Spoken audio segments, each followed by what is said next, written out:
Hello, Archie Dunlop here with Talking Astrology with Archie on Wednesday, July the 24th, 2024.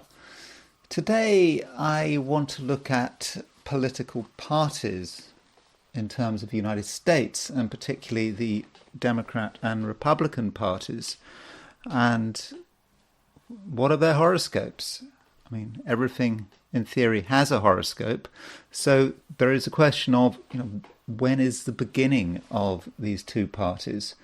And, that is fairly controversial. For example, with the Republican Party, there seem to be about three main dates one can choose in 1853 and 1854. And the Republican Party was all about being an anti-slavery party. That was a big part of what the Republican Party actually was, and so that's why 1853, 1854, we saw a growing feeling in the northern states that slavery was a bad thing. Sorry to have simplified that. And so that was what the party was about.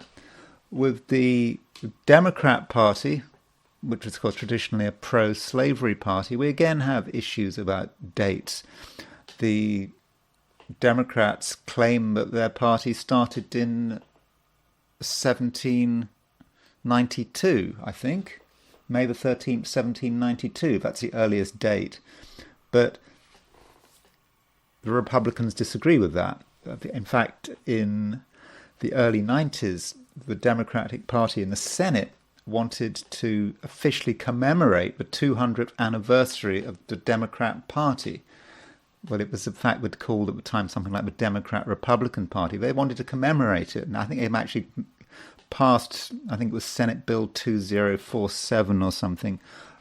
They passed this bill, and it didn't get anywhere, I don't think, because it was in danger of being vetoed by the current president, George Bush Sr. So there are a few questions there. So I do want to look at the horoscopes of parties. And I also want to consider the question of what planets rule which parties. Jupiter and Saturn are, I think, very important in terms of understanding America. Jupiter and Saturn are very important in terms of the American horoscope. And traditionally, there is a clear view about, out of Jupiter and Saturn, which rules Republicans and which rules the Democrats. And so I want to look at that. I also briefly want to consider the synastry, the interconnectedness between the horoscopes of Kamala Harris and Donald Trump, because it does look as if very soon they're going to be debating each other. I mean, as far as I understand it, Kamala Harris is going to be the candidate. I mean, I don't think there's any way around it now. She's got the delegates, she's got the support. I don't think it is going to be anyone else. So we have to assume now that it's going to be Kamala Harris against Donald Trump. But before I look at all of this, I want to look at the astrology and the I Ching for today, which is Wednesday, July the 24th, 2024. So there, of course, is Kamala Harris and Donald Trump. And I was looking for the symbol of the Democrat Party, and it's just a D. Of course, D. I mean, D, that's just looks completely weird, doesn't it? Just D. I mean, the Republican symbol kind of makes sense with the elephant and the three stars, but just a D. Of course, D was, of course, I don't know whether you have many in the United States, but of course traditionally you think of D like the dunce's cap, don't you? Having the child thrown into the corner with a D on their head to show that they're, I don't know, getting things wrong or something, being D for dunce. I mean, I'm not making a partisan comment there. I just think it looks a bit ridiculous, that D with the circle around it. But anyway, let's look at what's going on today. And I'm not saying that very much is going on today, actually. So the moon is in Pisces. Moon is in the middle of Pisces.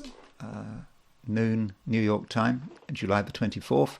We've got Moon at 16 Pisces, and it's moving towards a conjunction of Saturn and a square of Jupiter. Now, this is a reminder, perhaps, that Jupiter and Saturn are starting to move towards the square.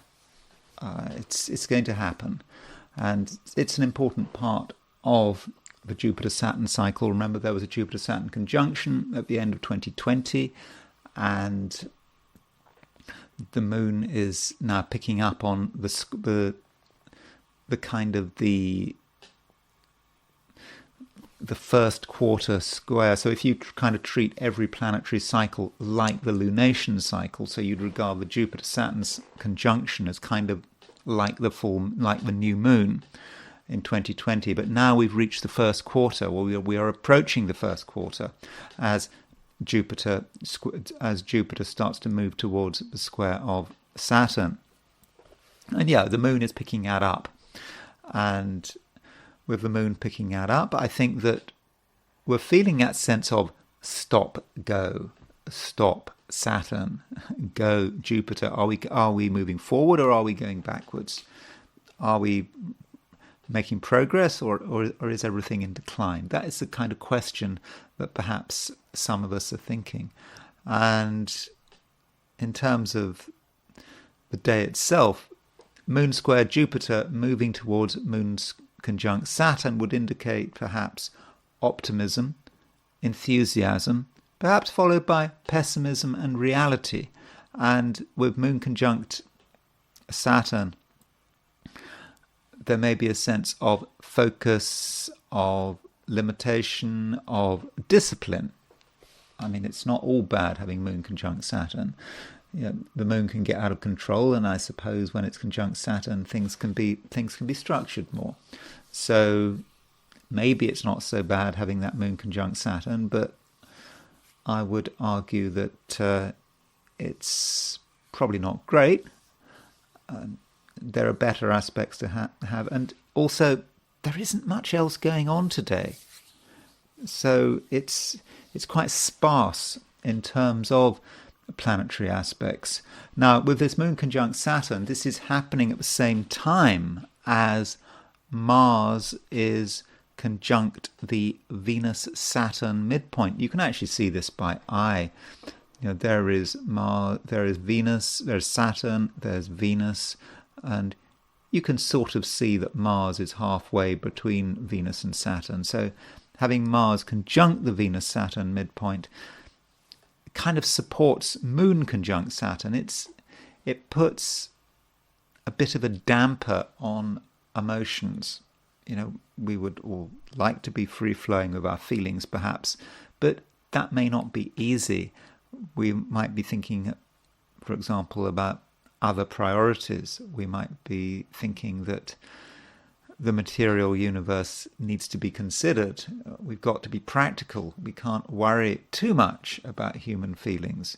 So that's the overall picture today. I'm not saying that it is particularly dramatic. Now, turning to the heliocentric picture, again, I'm not saying we're going to find anything too spectacular here, but we've still got Venus square Jupiter heliocentrically. So I said yesterday when talking about Venus square Jupiter that it could be a bit overindulgent. We could be perhaps too free with our feelings.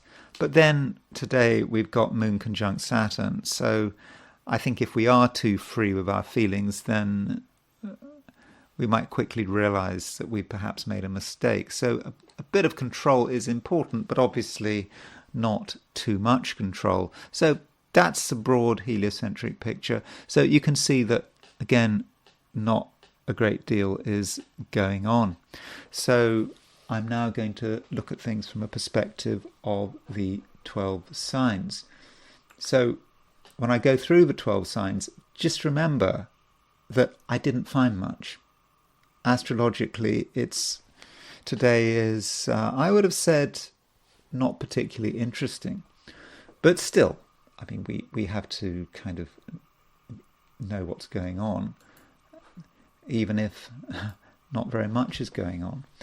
Okay, so these are my forecasts for 12 signs for today, which is Wednesday, July the 24th, 2024. Aries. Aries, you probably feel that now is not the time where you want to be the centre of attention. I mean, you could be the centre of attention. I mean, you've got a lot to offer, but it just doesn't feel right. And perhaps part of the problem is that you're a little bit sensitive. Again, it doesn't feel right. There are a lot of things at the moment you can feel. And you perhaps feel that things would work better later. And of course, the moon is going to go into Aries quite soon. Tomorrow, the moon will be in Aries, and then it will be a much better time for you to flex your muscles, to tell the world who you are, what you want. But right now, I just don't think that you're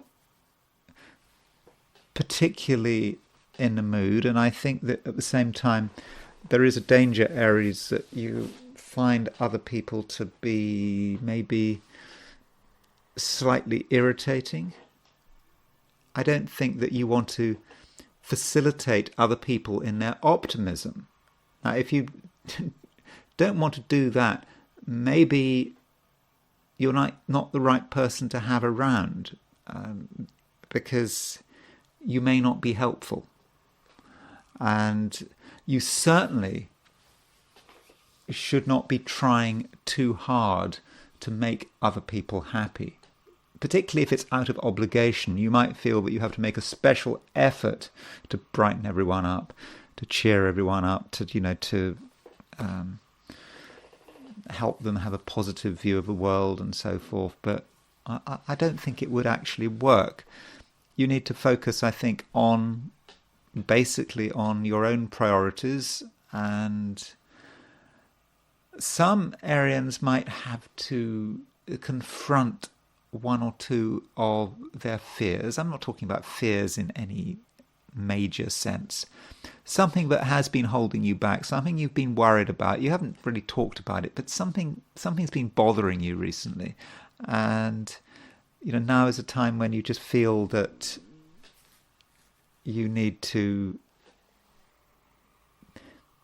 go through it on your own. It's not a time to be talking about your own worries in a public setting. It's more about thinking it through on your own. And I think that is really the best way of handling today's energies. Though, I don't want to give the impression that you're in a weak position. Mars is still trine Pluto. Mars is your ruler. It's gone into Gemini recently, and it's within less than 2 degrees of the trine of Pluto. So you can make things happen, but you can make things happen without having to do very much. If something is important to you and you'd like it to happen in a particular way, then almost through sheer willpower you can make it happen.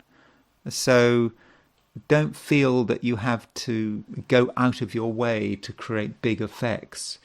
Just look at the world from your own vantage point, and don't feel you have to move, because just right where you are, you're in a strong enough position to create the effects that matter. But try not to move too much beyond the situation. I don't think you're going to create wonders today. It's just not that kind of day. But as I said, tomorrow the moon goes into Aries, and tomorrow is certainly another day.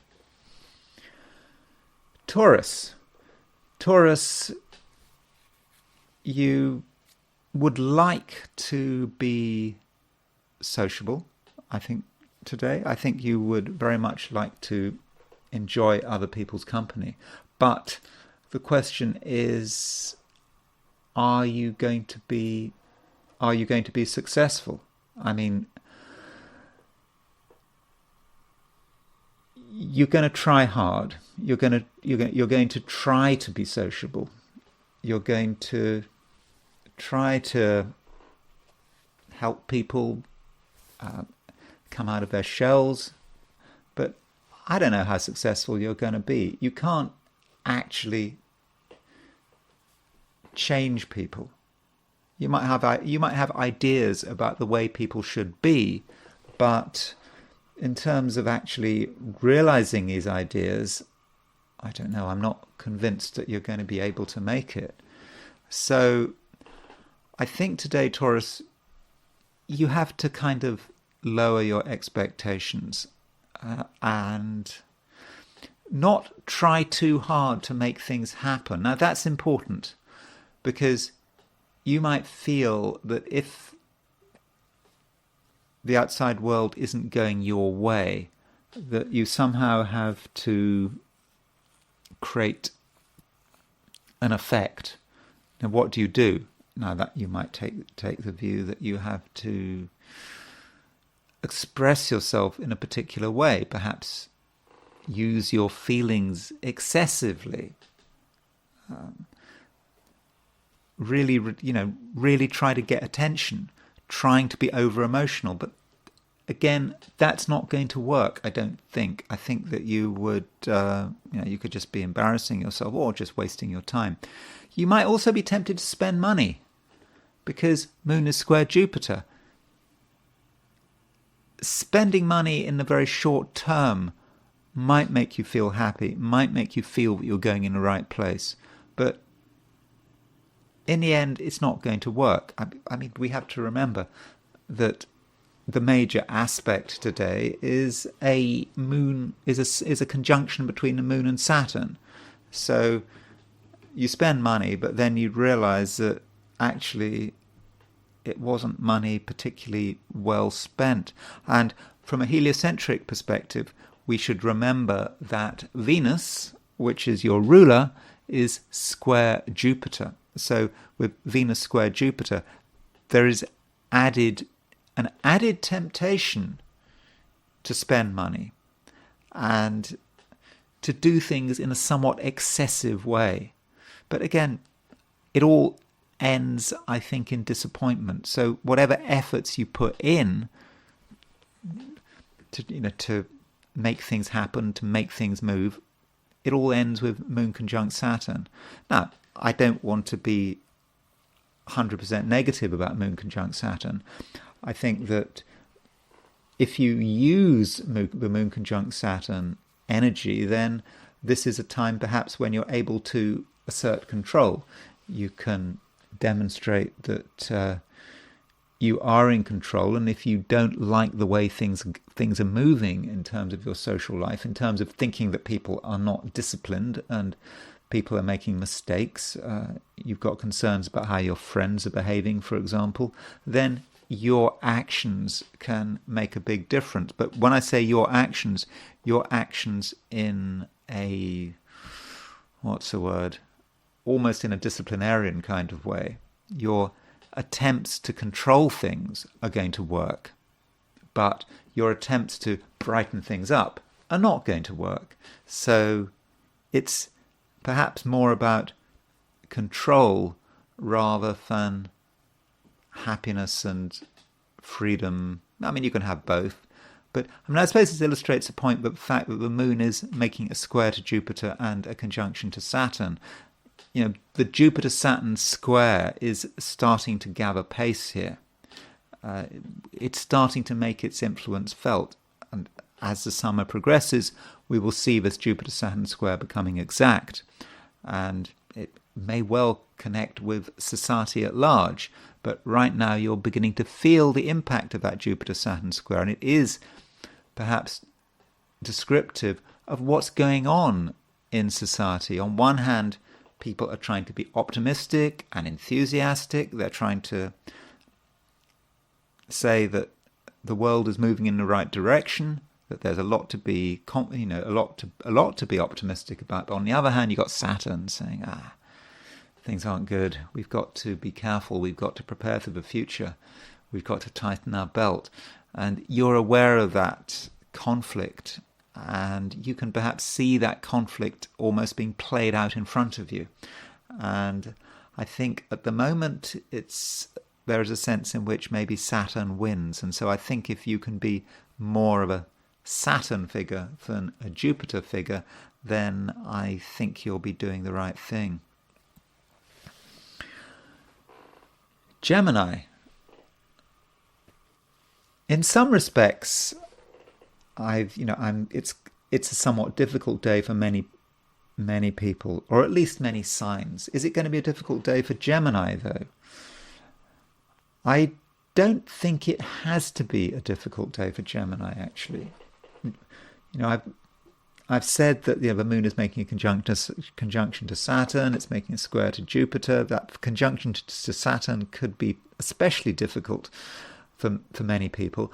But I don't think for you. I think for you, you're okay with it. I think that Gemini can be quite detached and can sort of look at the way the world is moving and sort of say, well, fine, that's the way things are going, so be it. And at the moment, Gemini, you actually have quite a lot of focus. Geminis can sometimes have a problem with focus. They could be looking all over the place. They can be pulled in many different areas. But I think right now, Gemini, you do know what's important. Yeah, you're aware of the chaos around you. You're aware of all the things that could be holding you back. But at the same time, you're also aware that with focus and discipline, you can actually get your way. And it may be the case that you can bring together optimism and pessimism. You have got Jupiter moving through Gemini. Jupiter's moving through your sign. And so with Jupiter moving through Gemini, you are in overall quite an optimistic frame of mind. Jupiter's been in Gemini since the end of May. So that's good. But then we've got this conjunction between the moon and Saturn. Saturn is also emphasized. So the question is, how do you reconcile these two forces? You've got the optimism of Jupiter, which is very much part of who you are at the moment, but also the discipline of Saturn. And I think, Geminis, you do understand that if you really want something to happen, if you want to actually realize your dreams, you're going to have to be very focused and you're going to have to put in the work. And today seems to encapsulate that with the moon making a conjunction to Saturn and making a square to Jupiter. And so, Gemini, I think that you're going to be pretty focused and you're not going to take too much nonsense from other people. But at the same time, I think, Gemini, you're not going to deliberately want to spoil anyone's fun. You do have a sense of fun at the moment. You had a bit of a sense of fun yesterday. And even though the moon is conjunct Saturn, I think your sense of humour is very much intact. And at the same time, you can brighten things up. If people are concerned about something or down in the dumps, you will be able to have a positive influence. In fact, Gemini, I would have said that of the 12 signs, things are working best for Geminis. When you think about star ratings, when I first did 12 sign readings in these videos, I would give each of the 12 signs stars. From 1 star is a bad day, 5 stars is a wonderful day.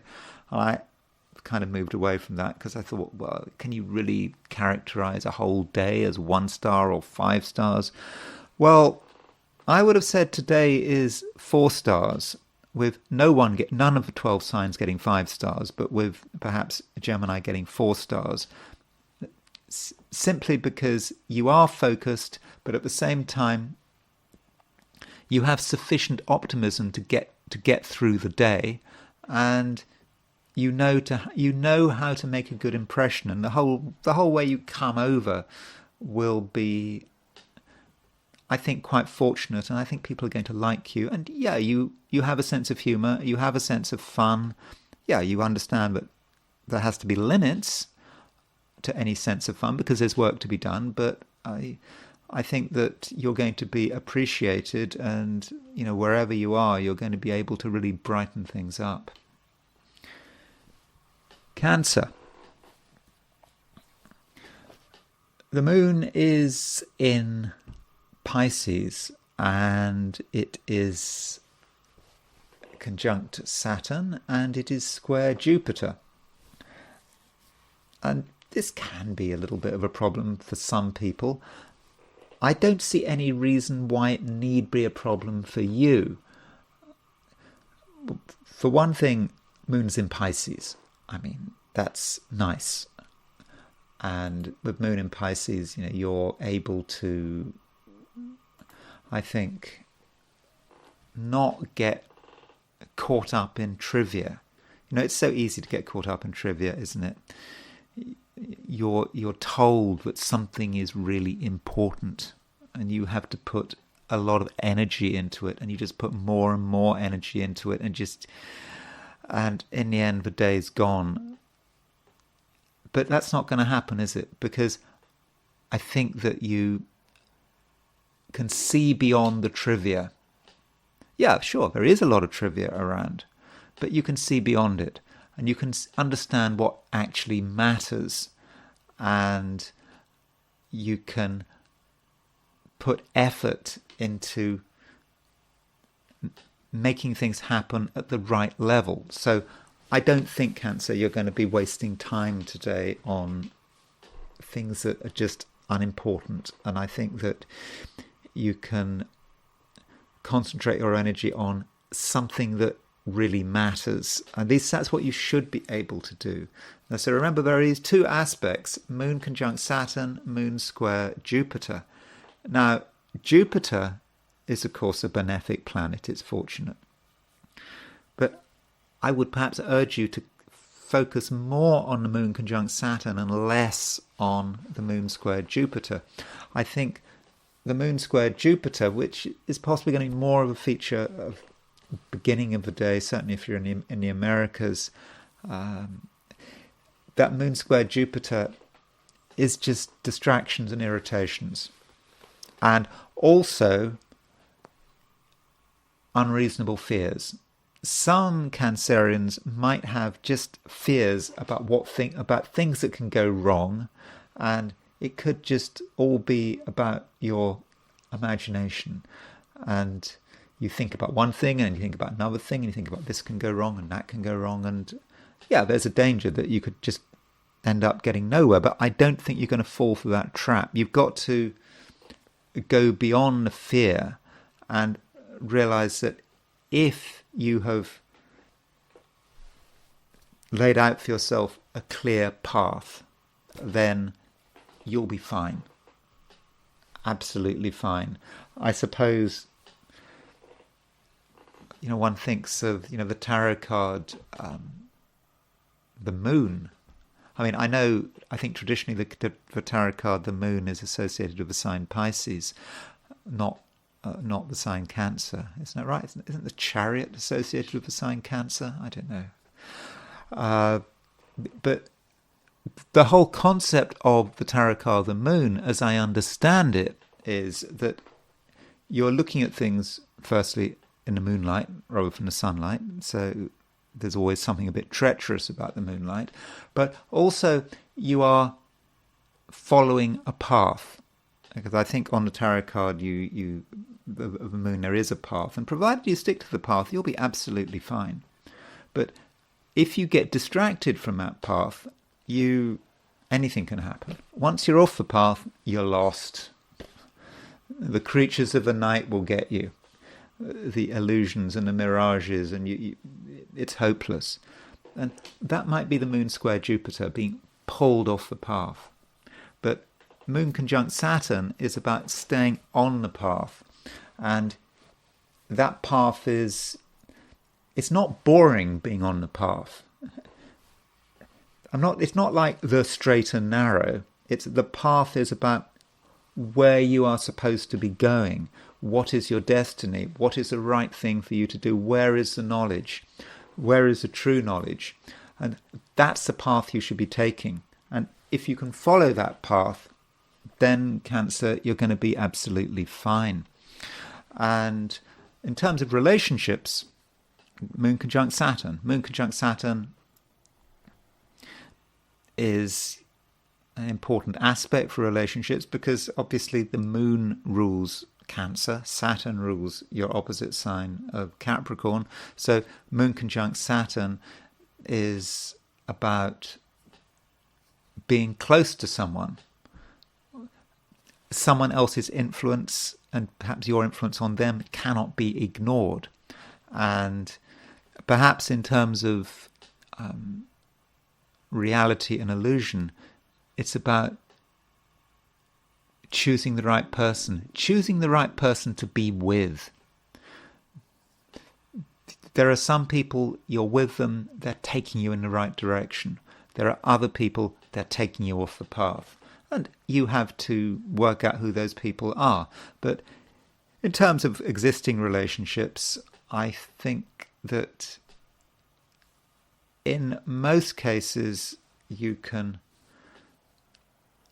trust the other person to provide you with structure and to give you clear pointers about the way you should be going. But on the other hand, if you're in an existing relationship with someone who has recently been very controlling and has been trying to undermine you, then okay, that's a different situation. Then okay, that moon conjunct Saturn might be a little bit of a problem, and in which case it's going to be very important that you stand up for yourself. So, any relationship you're in, you have to look at what the other person is offering. Hopefully they're offering structure, but they're not trying to control your life. So you have to really consider what's happening in relationships, and you kind of have to use your judgment.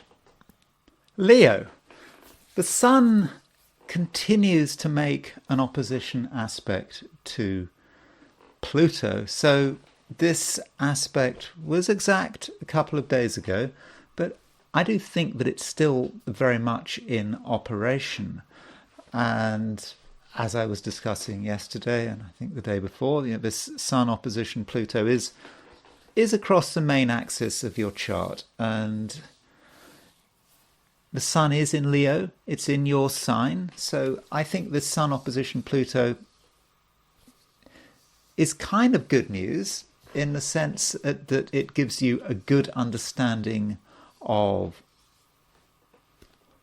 what's happening around you. And if you're sufficiently sensitive, I think you can also get an idea of the power dynamics. It's very important to do things from a position of knowledge. I mean, you don't want to get involved in something and be completely outgunned because you just didn't know what you were getting into. So you understand the power. You understand how much power you have, and I think you understand how much power other people have. And I think this knowledge could be extremely useful because you can choose your fights. You can realize that certain fights you're not going to win, and certain other fights you've got a chance. Now, I'm not really talking about real physical fights. Conflicts can take many forms, and I suppose conflicts can actually, in certain cases, be with yourself. It can be an internal struggle where you're trying to get to grips with something in yourself that in the past had been a bit out of control, or perhaps there was a lack of discipline, but right now you are able to really get to grips with it. But don't take the thing too seriously. The Sun opposition Pluto is starting to dissipate, and if you are dealing with another person and the other person, you and this other person don't quite see eye to eye, it's important that you don't allow your imagination to get out of hand. You need to understand people for who they are, not try to imagine that they're something they're not. In particular, don't try to conjure up monsters and other negative imagery about another person. No one is really a monster. I suppose some people are monsters, but probably in one's everyday, day-to-day life, there aren't that many monsters around. And so you have to treat other people as human beings and not exaggerate their own power. And just never forget, Leo, that right now the Sun is in your sign. Ultimately, you're the one who has the power. But as far as today is concerned, you do need to have a certain amount of sensitivity. It's not really a day for looking for trouble. It's more about taking stock of what is going on. The moon is making a conjunction to Saturn, and the moon is in Pisces. So I think I mentioned yesterday that with the moon in Pisces, you need relaxation, a bit of space. Leo can be a very dry sign, and with the moon in Pisces, it's all about creating some emotional space for yourself, and that can be difficult sometimes. And with moon conjunct Saturn, you may have to address some aspects of who you are emotionally. Your emotions certainly cannot be underestimated. They are real, and by accepting your emotions, by understanding your emotions, then I think you'll be in a good position to make the most of future changes. When we're talking about the future, as early as tomorrow, the moon moves into Aries. I think moon moving into Aries is good news. I think moon in Pisces can just be a bit difficult if you're a Leo, but moon in Aries tomorrow, I think that you're going to feel that things really are moving again.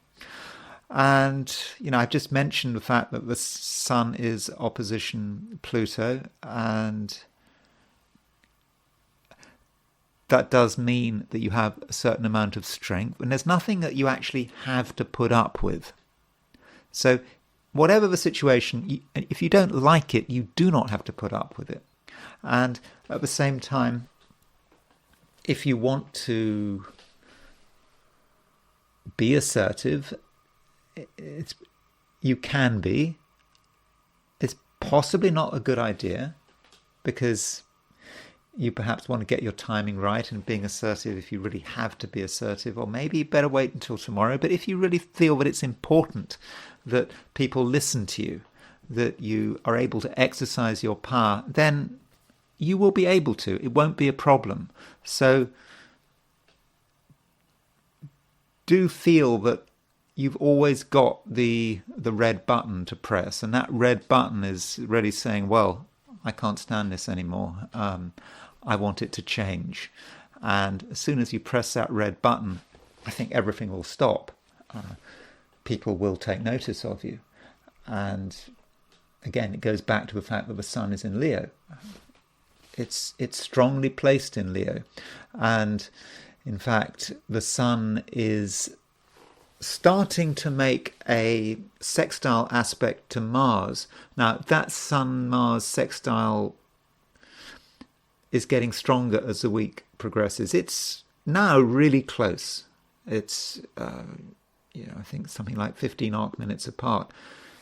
Sun is your ruler. It's sextile Mars. This is about you having a really quite dramatic impact if you want to have a dramatic impact. And I suppose it all links to the fact you've got Sun opposition Pluto, you've got Sun sextile Mars, so you can really make things happen if you want to make them happen. But I just think it might be a good idea to wait.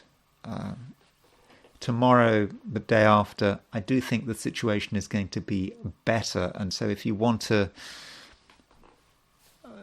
maximize your impact, then yeah, it might be a good idea to wait until tomorrow. But still, that red button is there. If you want to press it, if you feel it's necessary to press it, I do think you can. Virgo, you do have to consider what's happening out there in the world. You have to consider what other people are doing. You might, in the first instance, just not be particularly interested in what anyone else is doing. You might take the view, well, it's all about you. Let other people do their thing. But no, I do think that what other people do is relevant. And if you ignore what other people do and you think, you just tell yourself it's not your business, then I think there could be cause for regret. So at the very least, Virgo, you do need to make sure that you understand what is happening. So if someone is doing something unusual and you don't get it, then ask some questions. Find out what's happening. Now, it may be there's nothing to worry about, but you might discover that something's wrong and that someone's doing something stupid, and then you may have to take action. So that is certainly a possibility. At the same time, Virgo, in any situation, you are able to see things in the best possible light. And you can see the opportunity. And that might be another reason why you need to understand what's happening around you. Not just because something might be going on that needs to be stopped, but also because it might be an opportunity. It might not seem to be an opportunity, but it actually might be an opportunity. And when I say opportunity, I don't necessarily mean that in a selfish sense. It may be an opportunity to help someone make the most of something. Your input is really quite valuable, actually, at the moment. You've got useful observations, and yeah, you are surprisingly positive. And I said that yesterday, that Virgos could be very positive. I think they can be positive again today. And you can cheer people up. You can make people feel good about themselves, but without having to do very much.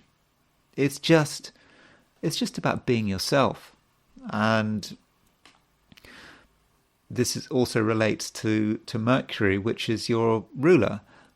Mercury is at 29 Leo at the moment, and so Mercury at 29 Leo is pretty close to Regulus, which is the royal star. And in a way, it's up to you, isn't it? Mercury can hit Regulus and nothing can happen. I was reading the comments yesterday, and someone was saying that some words to the effect that the influence of Regulus is overestimated. Well, maybe that's true. I suppose the astrology and the stars show us what is possible, but they don't show us what is going to happen. Mercury on Regulus is talking about a possibility if we take advantage of it. So, Mercury on Regulus can be about being able to benefit from important people. It can be about being important ourselves. Now, if we don't do anything about it, if we just stay where we are, then we're probably not going to be able to benefit from the Mercury and Regulus effect. I mean, it's so nice when the planets hand us an opportunity on a silver when we're not just an opportunity, when the planets hand us something on a silver plate. But it doesn't usually happen like that. So Virgo, if you can, work constructively with the fact that Mercury, your ruler, is on Regulus, the royal star. You can benefit from it, provided that you make it happen. And so that's something you can do. And if making it happen, it goes back to that fundamental optimism. It's just important to be optimistic and not to deconstruct that optimism. That is a temptation if you're a Virgo. Virgo can tear things to shreds, analyze it, break it up into its component parts, and you lose it. It gets overanalyzed to death. Don't overanalyze things, and just see the possibility and use the fact that you are right now capable of making things happen, of all the possibilities that can happen today. I mean, there are many different things that can happen today. I suppose there are an infinite number of things that can happen today, but try to focus on the best possibility, and that best possibility can happen. So Virgo, make the most of today. It's a 4-star day. I was saying this to Gemini. It's if you rate days 1 star to 5 stars, which I don't really do, but if one were to rate this day for Virgos, I would have said it's a 4-star day. Maybe not quite a 5-star day, but it's a 4-star day, and that I think should be good enough. Libra. It's perhaps a time when you need to make sure that things are in order. You can't assume that things are just going to work.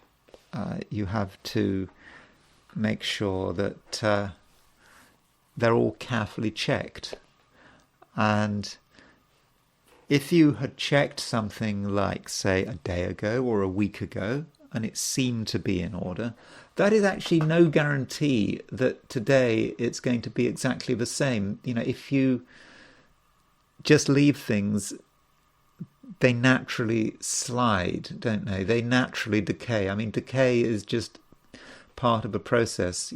Nothing stays still. So you kind of have to accept that. So perhaps you need to go back to something to make absolutely sure that it's everything is in the right place, and if there's been any slippage, decay, whatever, you need to make sure that you deal with it. And I suppose that applies to other people as well. You might make assumptions that, for example, you're getting support from another person, that you're going to get help from another person, but you need to check.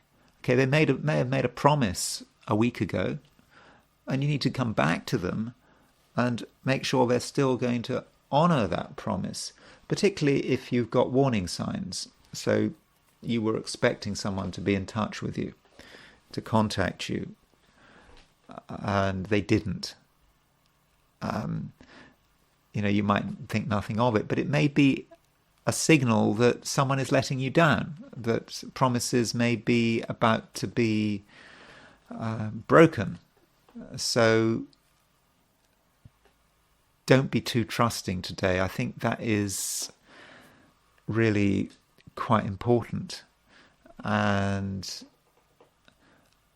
when it comes to making sure things are in order, make sure that you are in order, make sure that, I don't know, your health is in order.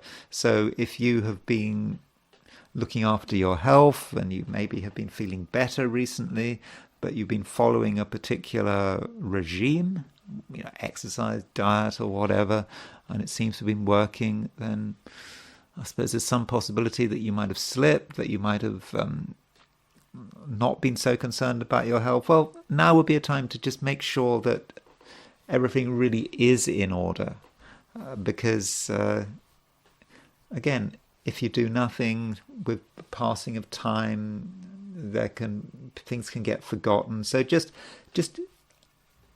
have an overview today of all areas of your life, and just make sure that everyone is keeping their promises, and also make sure that you yourself are keeping your promises. I mean, you may have made commitments, and perhaps you're reconsidering those commitments, and perhaps if you're in a position where you're on the verge of breaking a promise, you need to break that promise actively rather than passively. So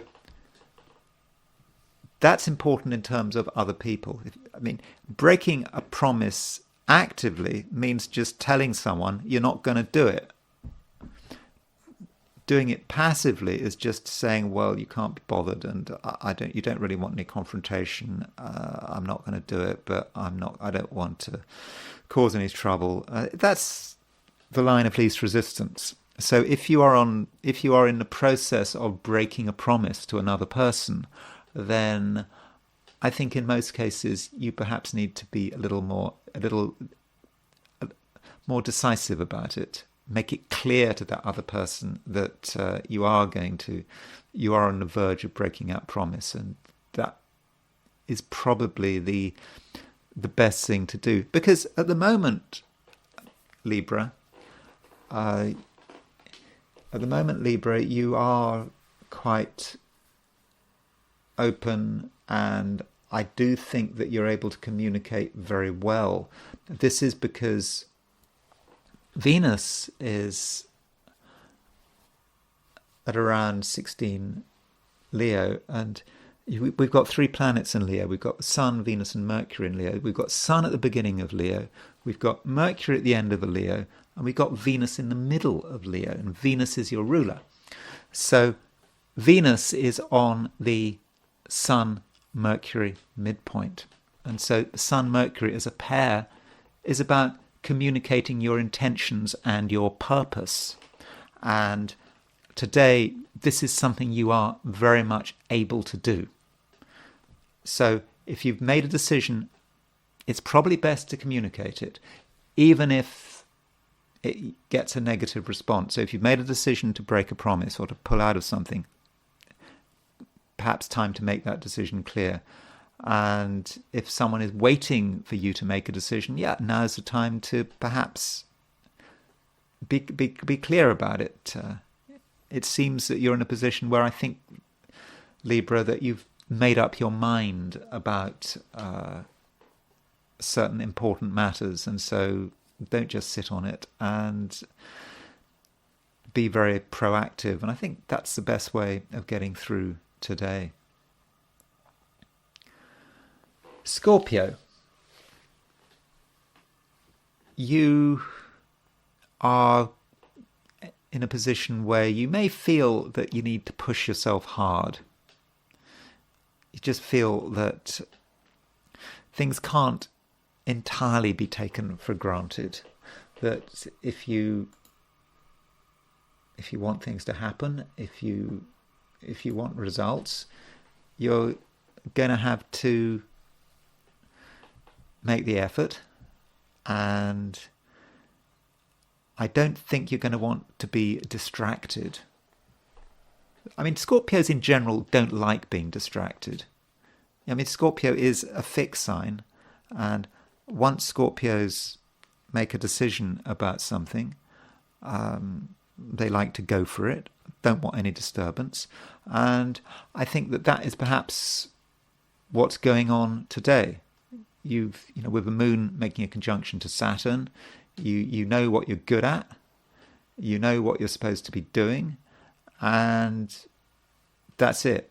And that's probably the best way of dealing with the day. Though, don't discount your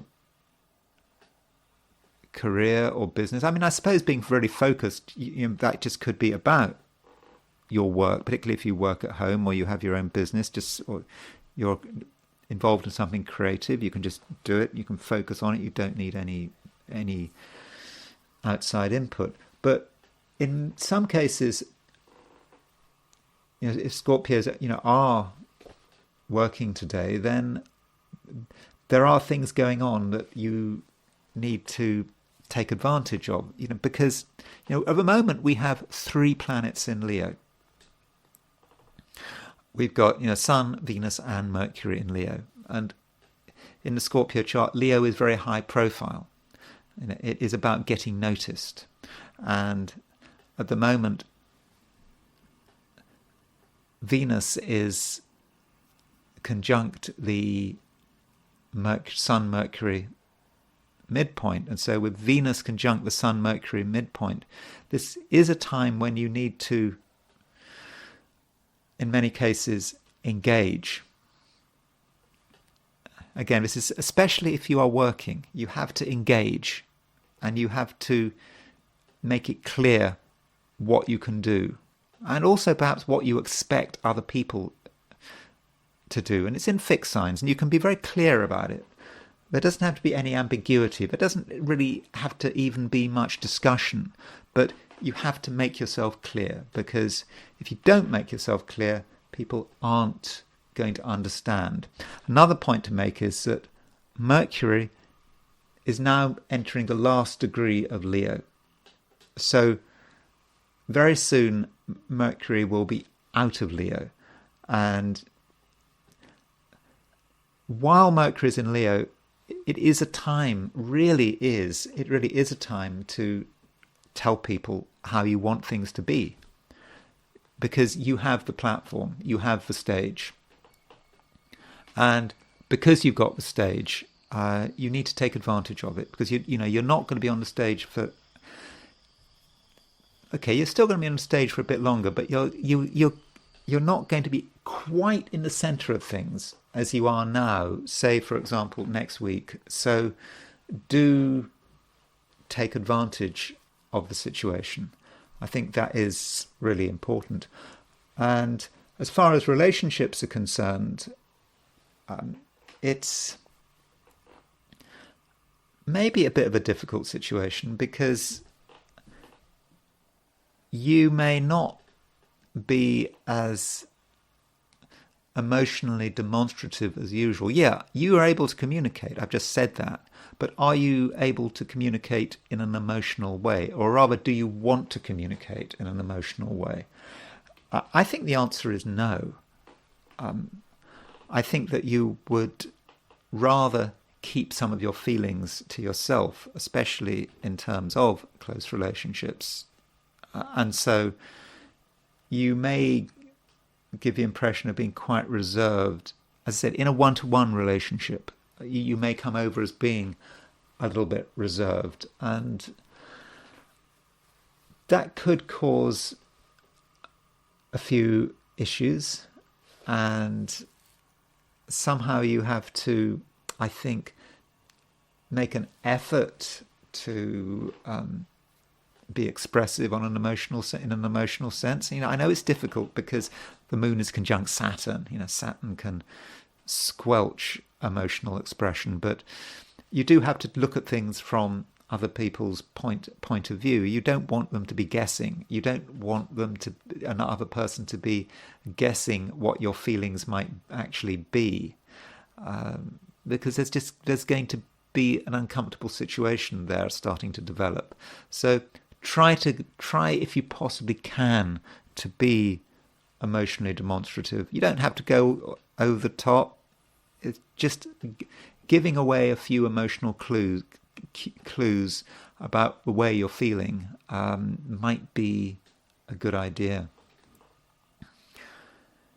Sagittarius, like yesterday, I don't think that you're especially in the mood for being out and about, being with other people, being the life and soul of a party. I don't think that's really your main interest at the moment. I think that you would, in most cases, prefer to keep your own company.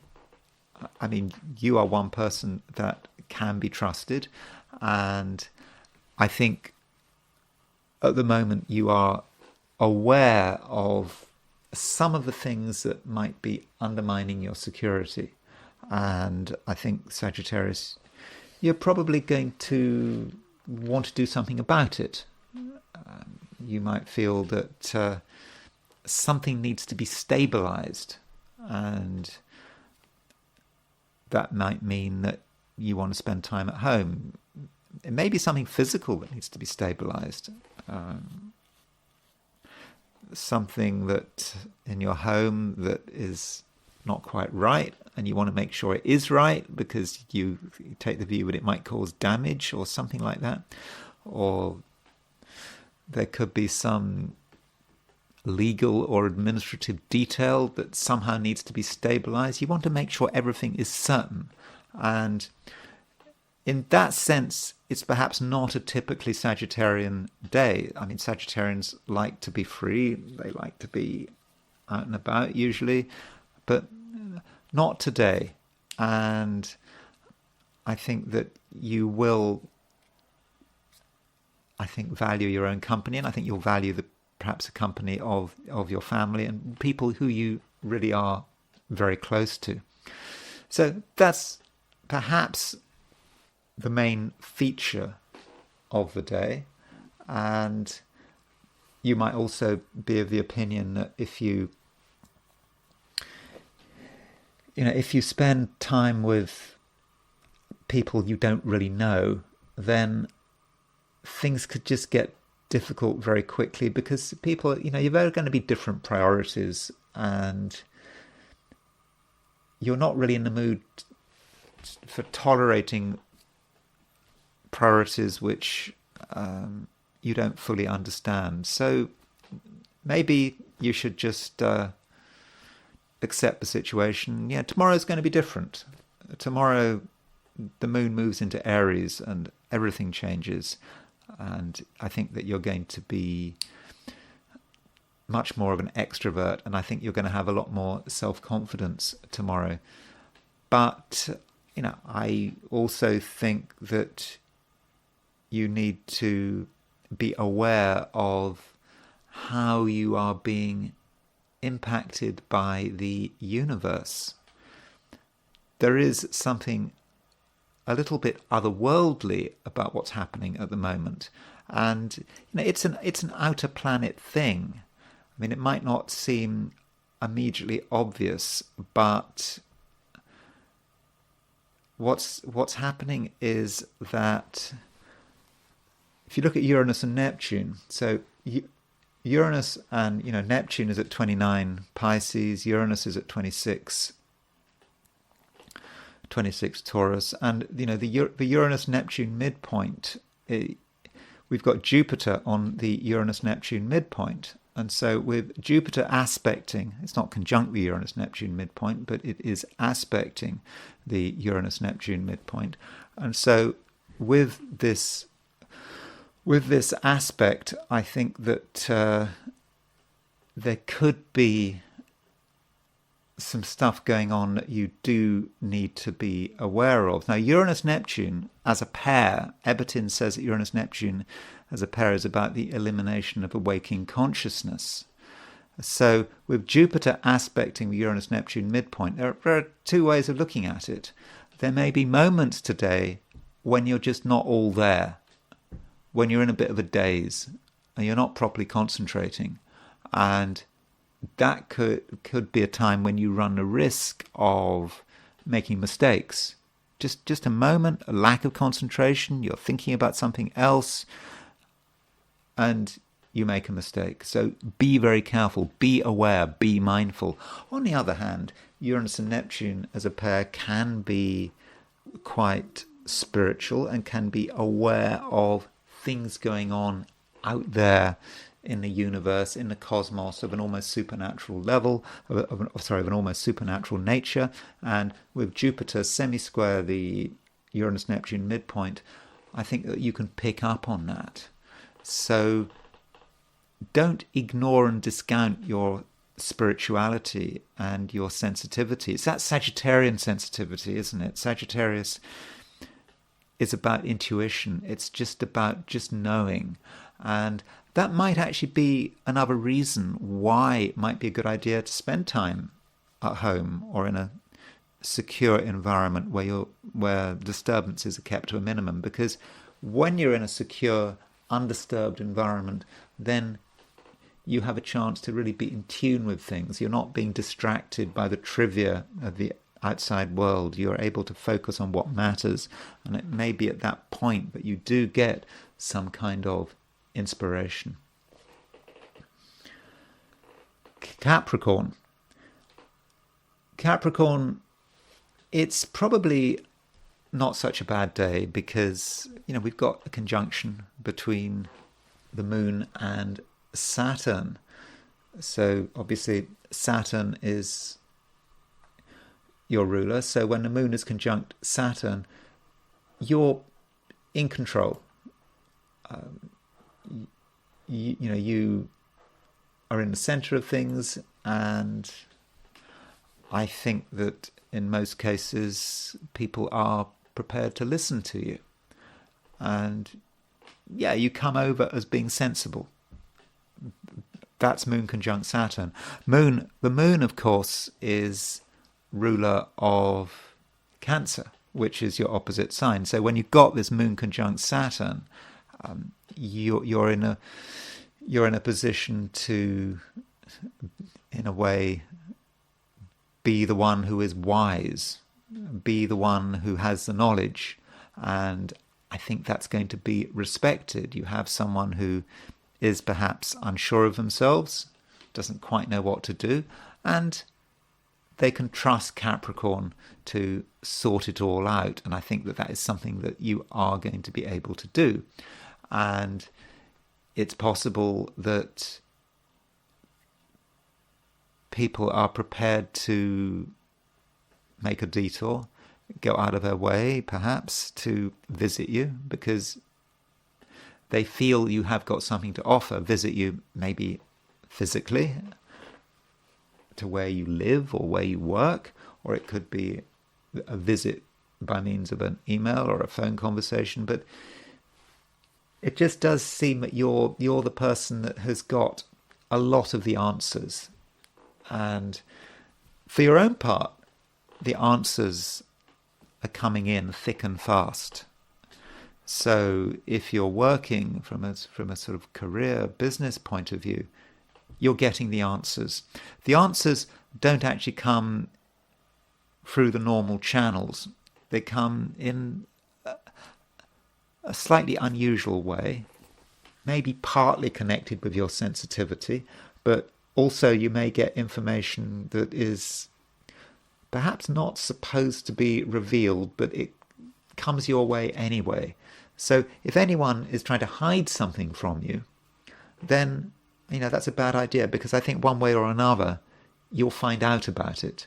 And so that's another reason to think that you are in a very strong position. And part of your wisdom and part of your attractiveness at the moment is the fact that you are able to give the impression of being an expert.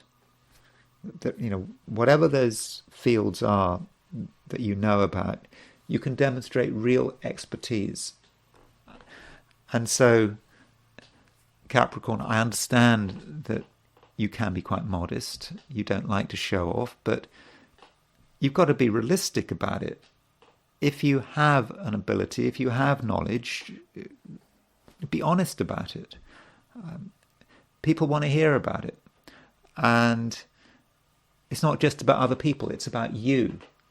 It's about perhaps you looking at what you can do and what you can create and saying to yourself, yeah, this is what you're supposed to do.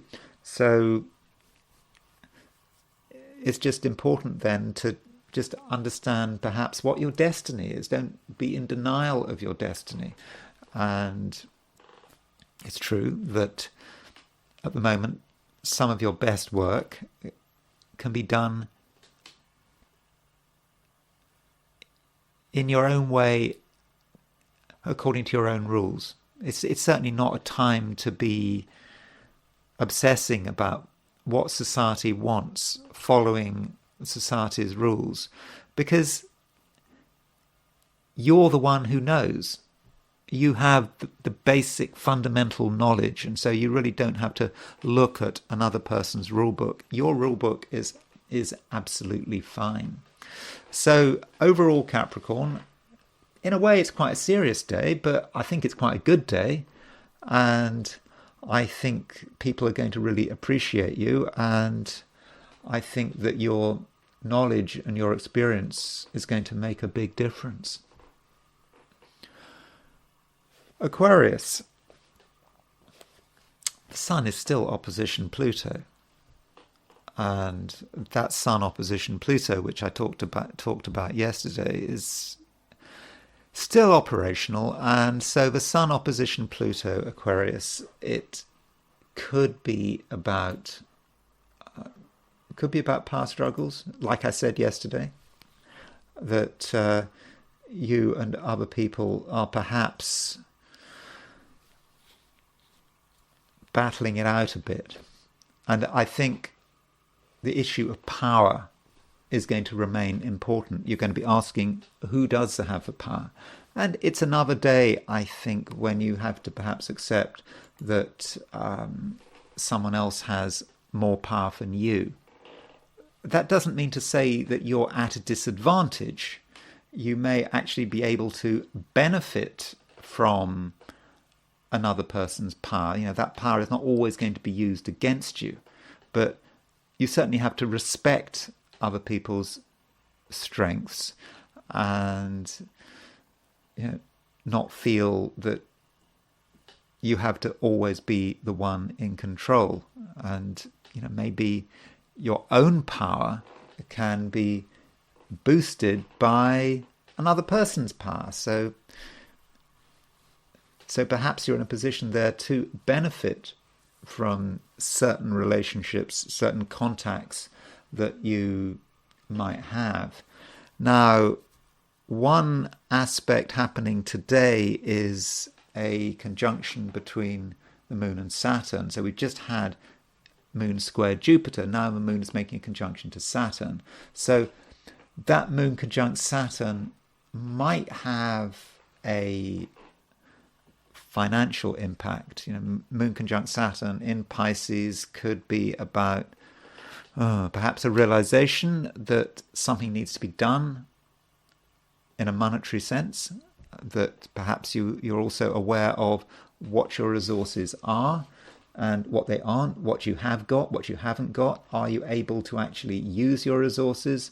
And in certain cases, Aquarius, it may be a time where you have to be a little too frugal. So Moon square Jupiter was perhaps about not being careful enough about money, but Moon conjunct Saturn, Moon square Jupiter is about perhaps not being careful enough about money, but then Moon conjunct Saturn is realizing that something has to be done, that you've got to be more disciplined and be more organized with money. So that's one aspect of perhaps what is going on today.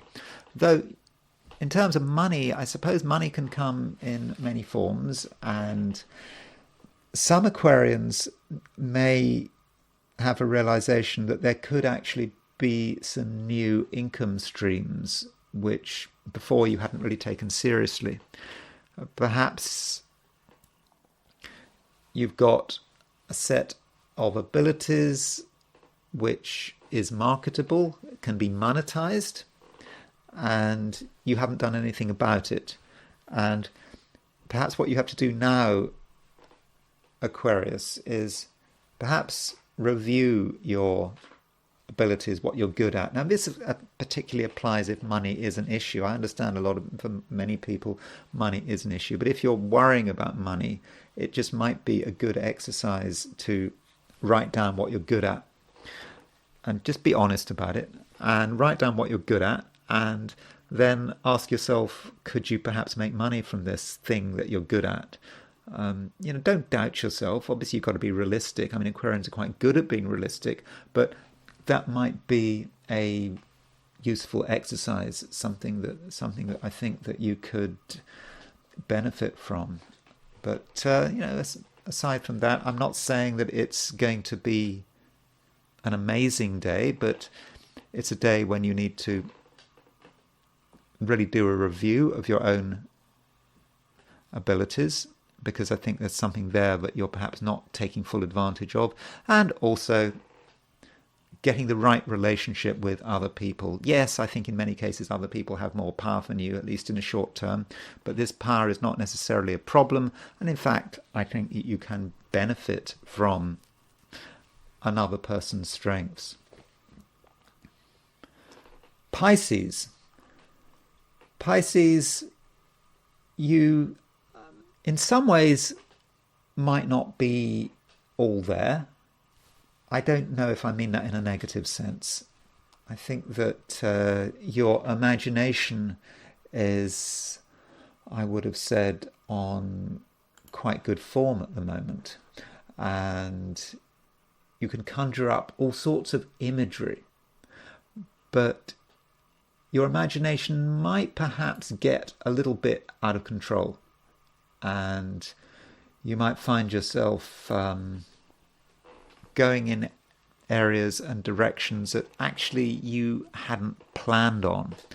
So do think about what you're doing, and don't assume that you are like 100% conscious all day long.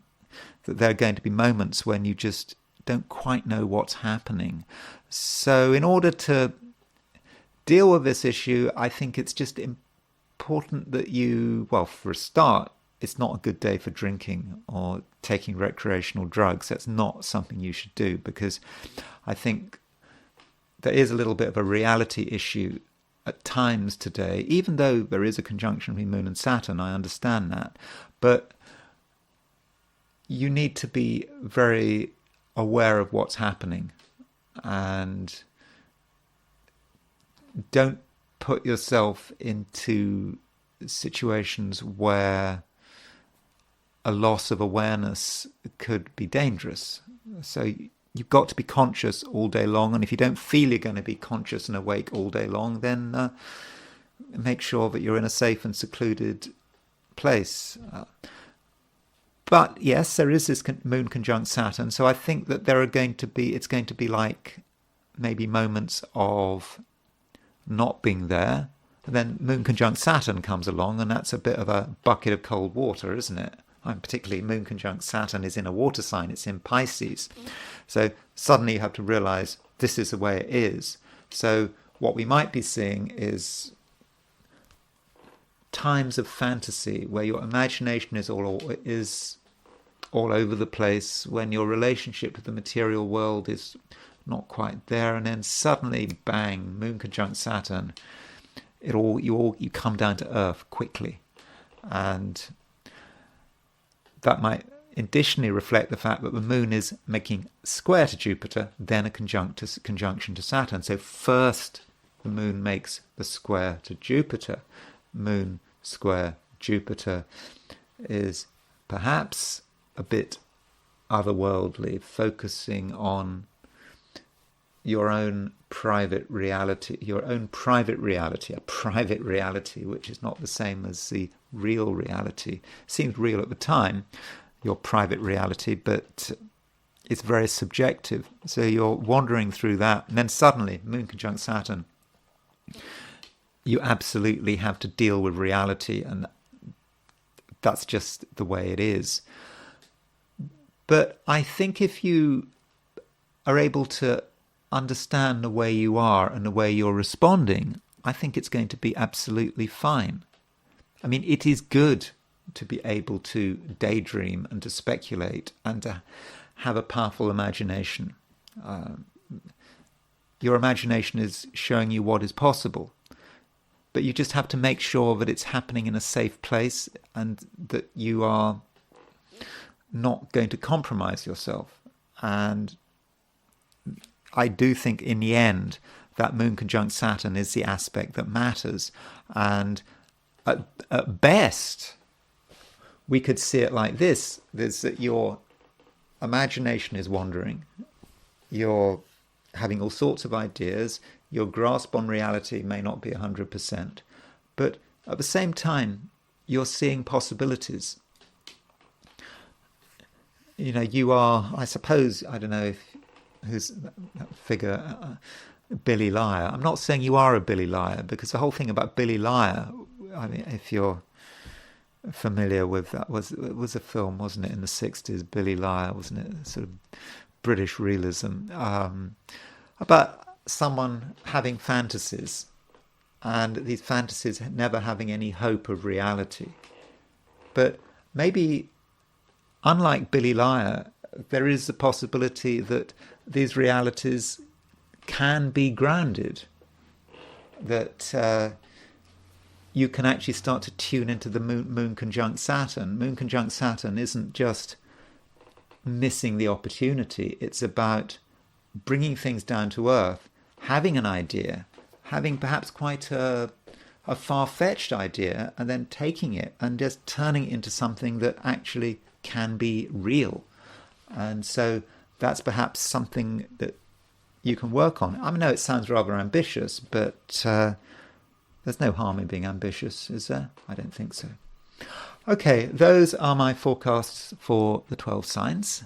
And I now want to look at today from the perspective of the I Ching. So, I asked the question, what is Wednesday going to be like for those watching the I Ching segment of this video? And the first hexagram I got was number 31, which is influence. So influence is about having an impact on the world around us.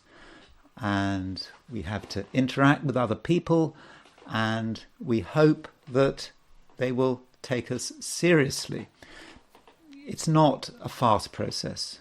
We have to gradually make our influence felt. People will slowly trust us, and they will slowly start to take us seriously, and perhaps in the end they'll listen to what we have to say. At least that's the theory. But here we have two moving lines. The fourth and the fifth lines move. And the fourth line is about uncertainty. It's suggesting that we are uncertain, and there is a problem with uncertainty. Because the I Ching tells us that if we are uncertain, if we're not absolutely sure what we want, then we're not really going to be taken seriously. So normally, when we try to influence people, we have an aim. We're trying to achieve something. We're not just trying to get people to think we're wonderful. But what if we're confused? What if we don't really know what we want? And that's a problem here. If we have a lack of certainty, then it is possible that no one's going to take us seriously. I mean, why should they? I mean, not even possible. I mean, I think it's very likely. Now, there are problems with certainty. You know, if people are really, really certain, then they can be dangerous. That's what W.B. Yeats in The Second Coming. He sort of said that the worst people are the people who are certain, who are very sure of themselves, because with certainty comes perhaps totalitarian ideologies and fascism, and people who are certain should perhaps be avoided. But at the same time, people appreciate certainty, and we do need to at least know what we want. We need to have some idea about what we're trying to achieve, and we need to be able to articulate that to ourselves. But if we are confused, if we don't really know what we want, then it's very unlikely that we're going to have much influence. The I Ching tells us that we might have influence amongst people who know us really well, maybe our close friends or our family, but it's not going to go beyond that. So if we want to influence the world around us, then we're going to have a certain degree of certainty, not total certainty, but we're going to at least have a clear idea about what we're trying to achieve in the end. And so that's perhaps something that we need to cultivate. We don't have to know all the answers. It's not about that, but we need to be able to articulate what we want. And then we get the fifth line moving. And the fifth line moving has a slightly different message. It's about influence and what we need to do to have an influence. Now, quite recently when I was talking about following, I suggested that if you want to be followed, if you want to be a leader, you have to be prepared to follow. Leadership and following are all part of the same thing. And I Ching is kind of saying a similar thing here with influence. If we want to have an influence, we must be ready to be influenced.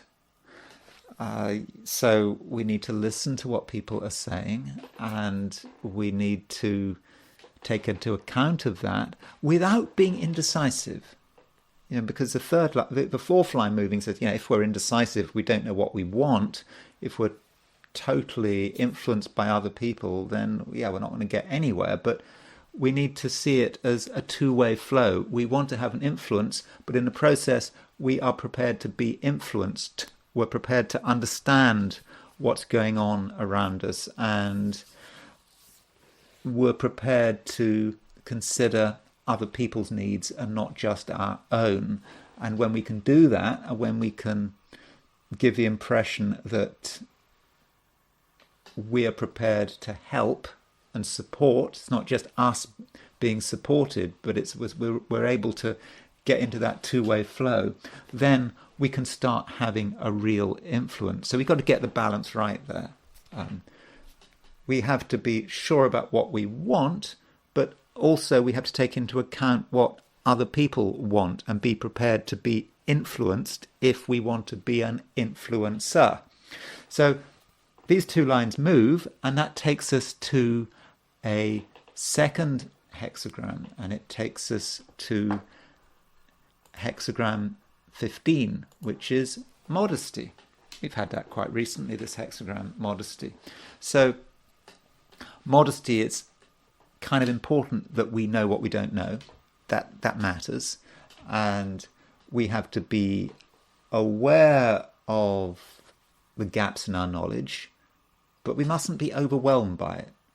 We need to start off by being clear about what we'd like to happen, but perhaps we shouldn't be too fixed on what we'd like to happen. We do need to listen to what other people say, and modesty means, again, it's all about getting the balance right. We know what we want, but we're not telling everyone how wonderful we are, that our ideas are the only ideas. That will just put people off. We just have to be honest about the gaps in our knowledge, honest about what we don't know, be ready to ask questions, but we don't want to come over as being completely confused, because as we saw in the previous hexagram, if we come over as being completely confused and not standing for anything, then no one's going to take us seriously. So modesty is about standing for something, but also not showing off, not being obsessed about being the center of attention. And then in that way, we can actually have an influence, and we can basically improve our relations with the rest of the world. And I think that we can start to have a real impact. So I think that's pretty simple. I think it's quite a nice pair of hexagrams. So I think that we know what to do. And now I'm in a position to look at the United States. And I wanted to look at political parties in terms of the United States. Now, there is a tradition in the United States that Jupiter rules one party, Saturn rules the other party. Now, you might think, in terms of the current Republican Party, that you might think that Republican Party is Saturn. You might think that. I mean, doesn't that make sense? You think about, all the negative stuff about Republicans, how they want to be in control, and well, certainly in terms of abortion legislation, perhaps, and Donald Trump being accused of being a control freak. Yeah, surely Republican Party is Saturn, at least from a democratic perspective. If you were a Democrat and if you had a dim view of Republicans, you would say, yeah, that they are surely a Saturn party. Well, of course, that's not actually the case. Traditionally, the Democrats are ruled by Saturn and the Republicans are ruled by Jupiter. And actually, that makes sense. So I think we can actually see this as well in the chart of the United States. So let me just turn to the United States chart. When I look at the United States chart, I've already looked at the United States chart. And the last time I looked at the American chart, I was pretty negative. But I don't want to look at the American chart in a particularly negative sense this time. I want to actually focus on what I see as a real strength in the American chart. So if we look at the United States chart here,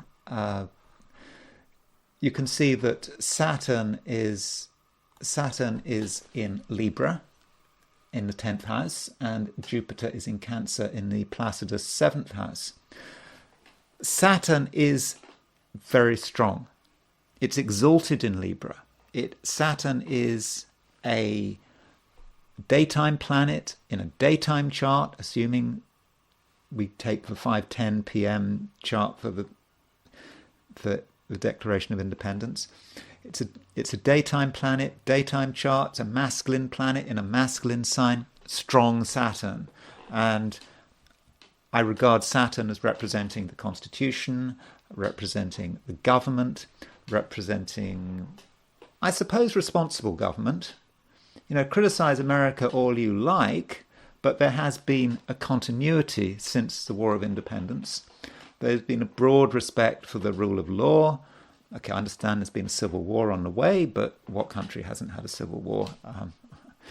Most decent countries have had some kind of civil war, haven't they? Certainly England has had a civil war. Russia's had a civil war.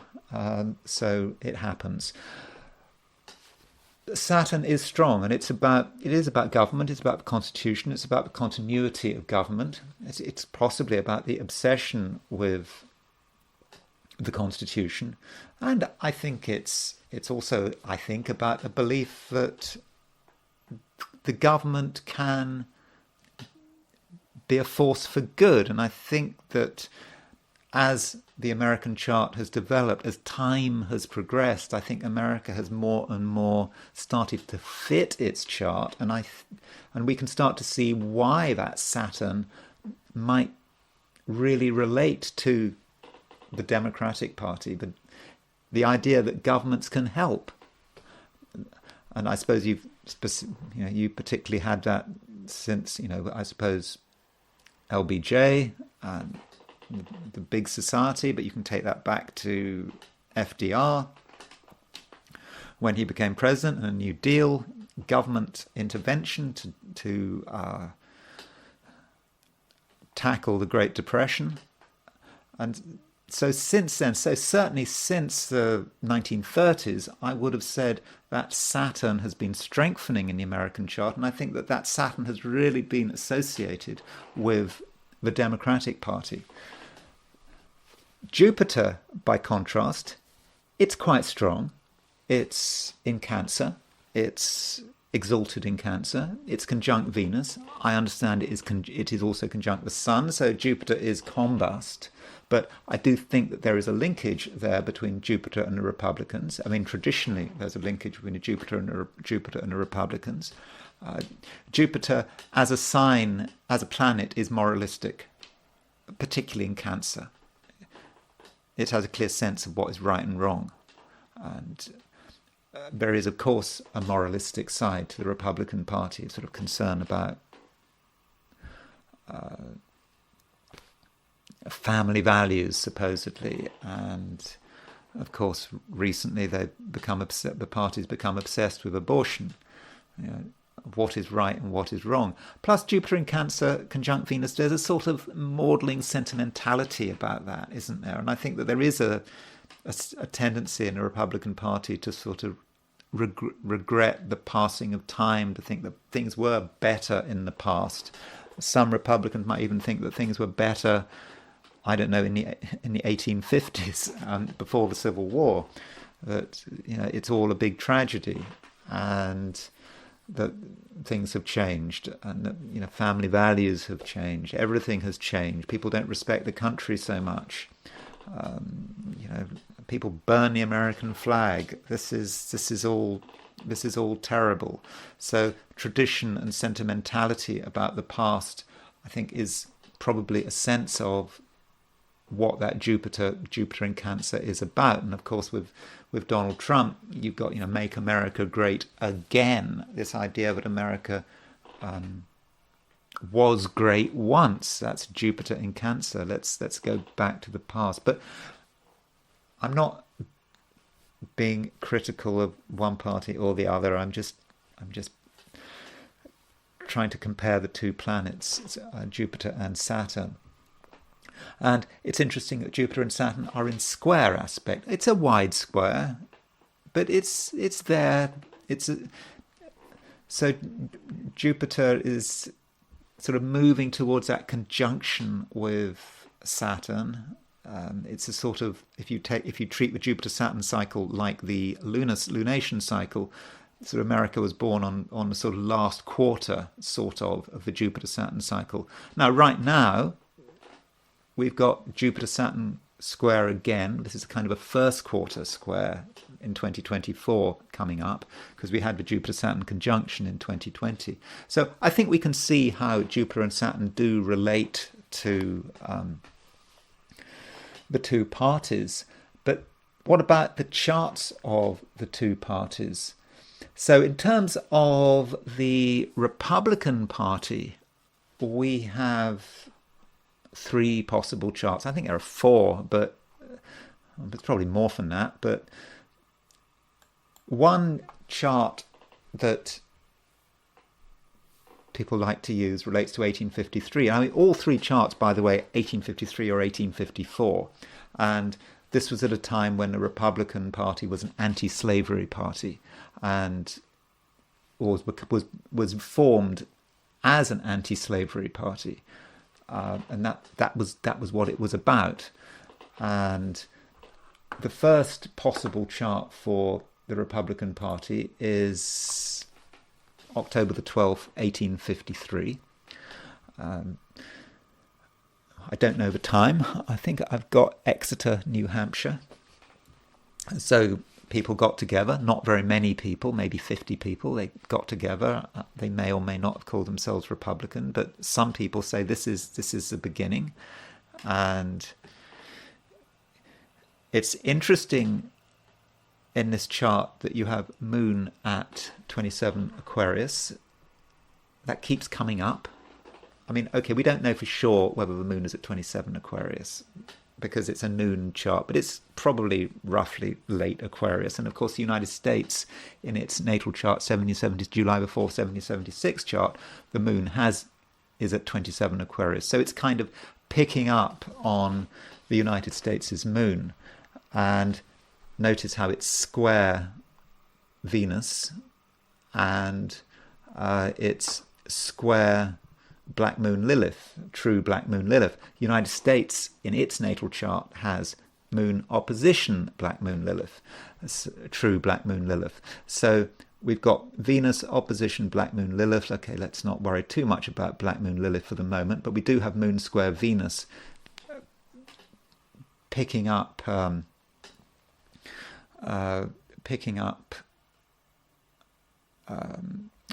picking up the United States' moon. And I suppose we can think about Donald Trump's Mars. Donald Trump has got his Mars at 26 Leo. So Donald Trump's Mars is, you could argue in that chart, is opposition the moon of this chart for the Republicans, and is square its Venus. So you can see the trauma perhaps that Donald Trump has caused to the party with his Mars, if you take this chart. But it's not the only chart for the Republicans. And another possible chart for the Republicans is a year later, in March the 20th, 1854. Again, I don't know what time, but this is there was another meeting, a small meeting in Ripon, Wisconsin. And this time the sun is at 2949 Pisces. That's interesting because it's got Neptune is right on. If you take this chart, currently transiting Neptune is on Republican Party's sun. And look at Saturn. Saturn is at 27 Taurus. So that Saturn is Saturn is square the previous chart, the New Hampshire chart's moon, and it's square the moon, obviously, of the USA's chart. So that is a chart to consider. And a third chart to consider is the first real conference convention held by the Republican Party. I think they chose candidates as well for maybe for an election. And this was July the 6th, 1854 in Jackson, Michigan. And this chart has Mars at 28 Virgo. So that would mean that Neptune is currently opposition the Republican Party's Mars, if you take the July the 6th chart. So which chart should we actually use? Well, maybe you should just take all of them.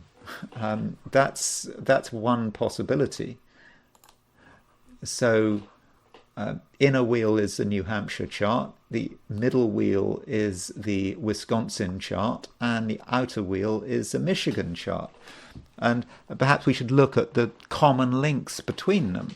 So, all happening in 1853, 1854, Neptune is in Pisces in all three charts. So there is, with Neptune in Pisces, maybe that talks about the flexibility of the chart, moving from one thing to another.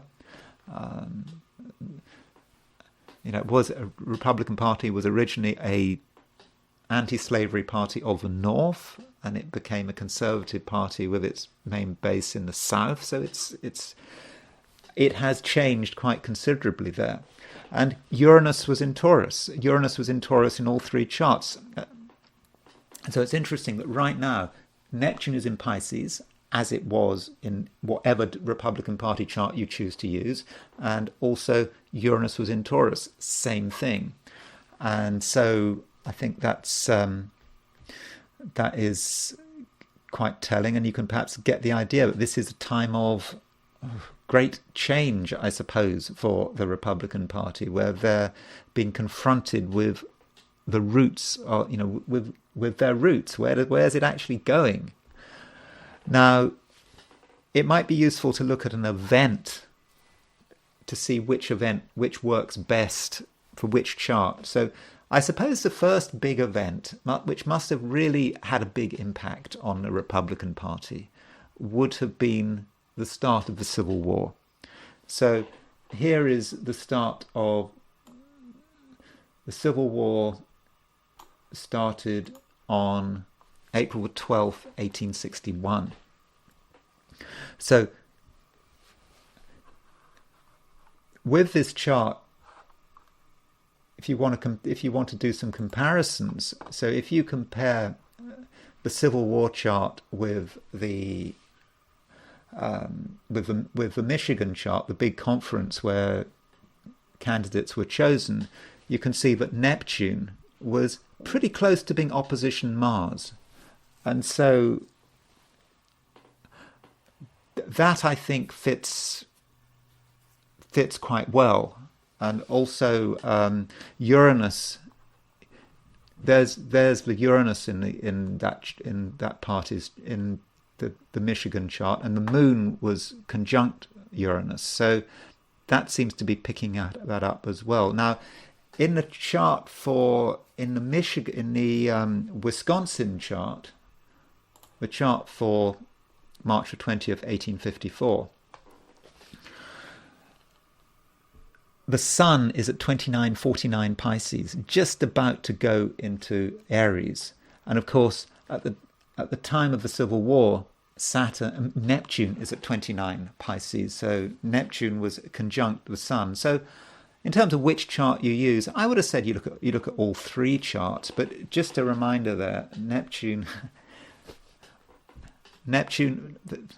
We've got a Neptune's problem here, America, haven't we? I mean, Neptune is in the same place as it was at the beginning of the Civil War. And many people are predicting a civil war, not a real civil war, but in terms of 800,000 people getting killed. But we are in a civil war situation, I think, and it seems to be moving that way. And of course, Pluto's about to go into Capricorn. So America is about to have its Pluto return again.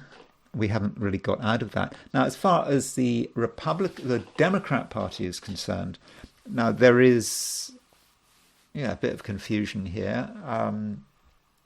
So in 1991, the Democrats in the Senate, I think they passed a vote wanting about the commemoration of the 200th anniversary of the Democrat Party, because the claim being that the Democrat Party started on May the 13th, 1792, because it was actually called the Democrat-Republican Party or the Republican-Democrat Party. I'm not quite sure which way around that is. So they passed this vote, but the Republicans, remember George Bush Sr. was president, he was going to veto it. I don't know if he actually needed to veto it, but the Republican response was saying, no, this is not the start of the Democrat Party. You've got it all wrong. So this is a very partisan view of what chart you choose to be the chart of the Democrats. I suppose the Democrats kind of wanted to have that because it's nice and old, isn't it? I mean, 18th century. So look at this. I mean, this was a chart, May the 13th, 1792, which some Democrats like to regard as the beginning of their party. There's things of interest here, though. I wouldn't discount this chart, even if a Republicans wanted to veto it in 1991. So the moon is in late Aquarius. That late Aquarius comes up again. Okay, we don't know precisely where the moon is, but because it's a noon chart, but pretty close to the moon in the United States' chart of 27 Aquarius. So that is useful. And also, last Sunday, Joe Biden stepped down from the nomination as the Democrat candidate, and so we had a Mercury-Uranus square at around 26 fixed signs, Uranus at 26 Taurus, Mercury at 26 Leo. And look at Mercury. Mercury is at 26 Taurus. So if this is a valid chart, that sort of fits, doesn't it? Uranus conjunct the Democratic Party's Mercury, and Mercury squaring it. So I think that is a possibility. I don't think we should just say we can't use this chart. An alternative chart would be the January the 8th, 1828. I don't really have a great feel for this chart. I haven't really looked at it perhaps closely enough, but we've got Saturn-Neptune opposition. And I suppose we've got Saturn-Neptune conjunction coming up next year, so we'll see how that affects the Democratic Party. But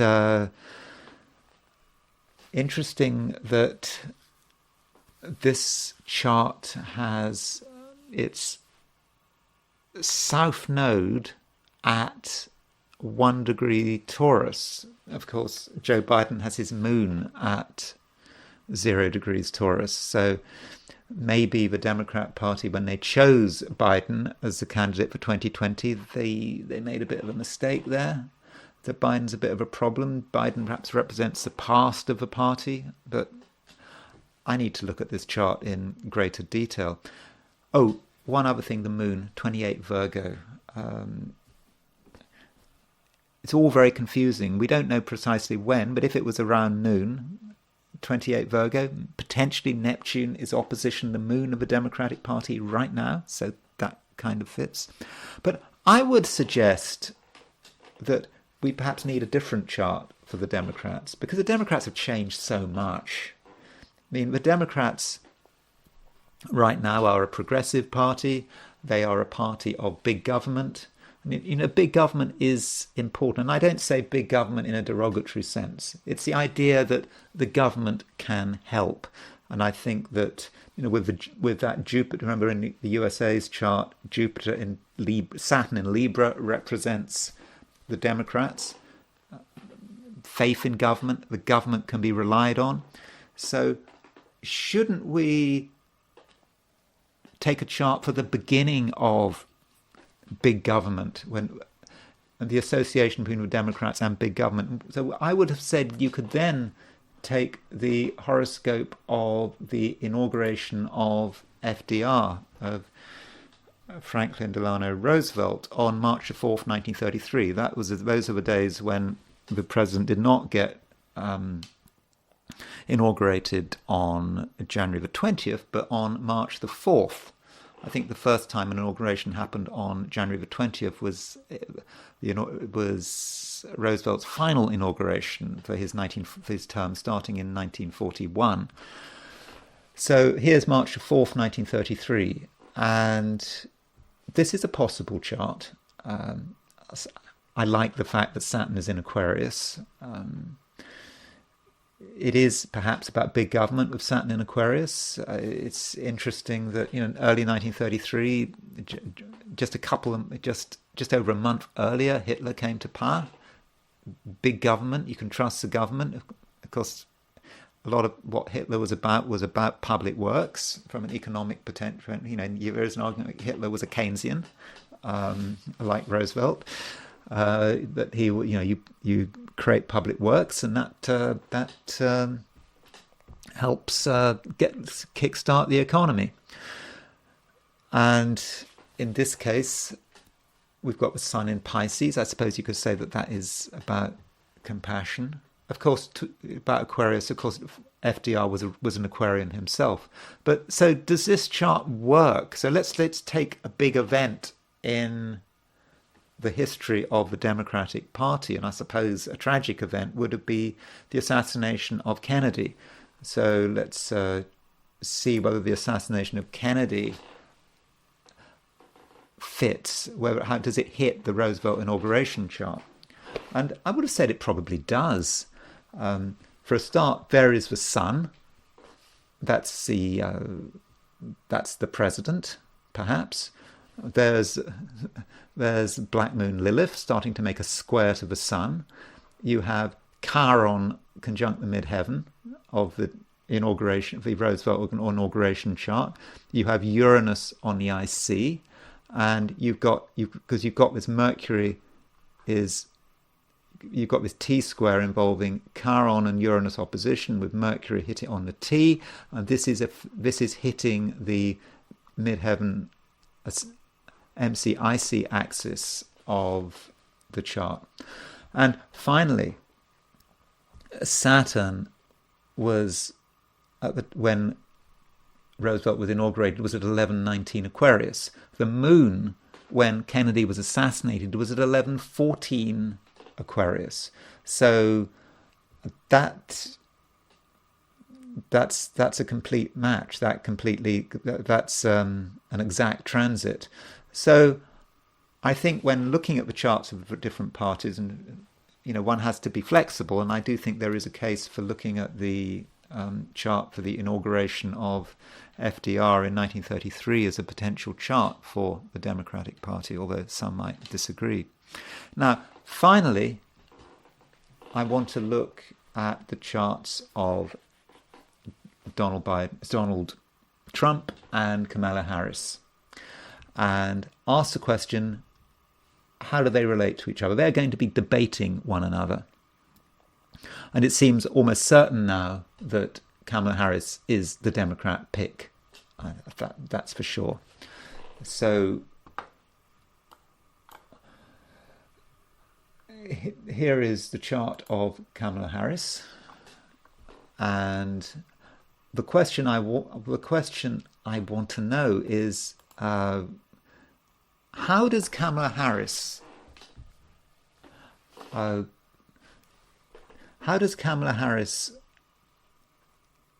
occur to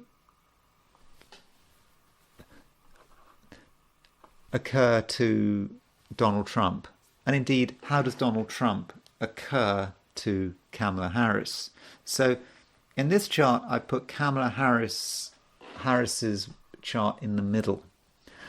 And I put Donald Trump's chart on the outer wheel. So the first question is, what does Donald Trump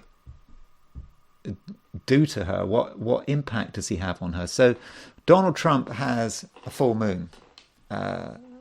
Sun in Gemini, moon in Capricorn. Sorry, moon in Sagittarius. And this full moon is right on Kamala Harris's